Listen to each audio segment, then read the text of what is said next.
it's quite normal that talks about reparation are being held after a war.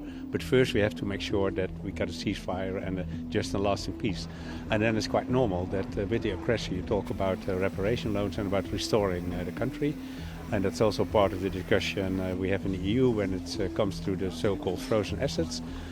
They are frozen because they are also meant to be for restoring and rebuilding Ukraine.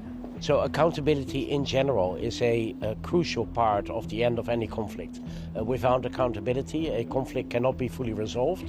And part of that accountability is also paying in damages that have been done. So I think it's a big step today that we now are establishing a claims commission, that we're signing a treaty on that under auspice of the Council of Europe to make a start here and make a clear statement that we are taking these claims seriously, that we are registering them to be repaid in a later stage.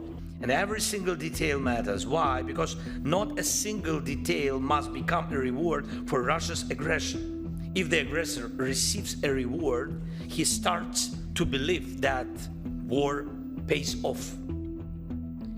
And that is why justice must be central to ending this war. Please support this approach. Justice must not be pushed to the margins of diplomacy.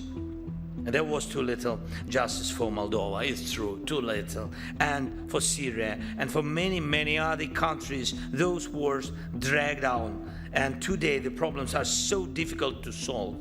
And we must show through Ukraine that Europe and the United States of America are capable of delivering real results in securing peace. It's not enough to force Russia into a deal. It's not enough to make it stop killing. We must make Russia accept that there are rules in the world and that it cannot deceive everyone. This is the path to lasting peace.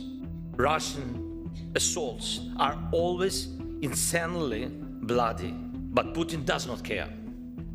Russians don't count their debt, but they do count every dollar and every euro they lose.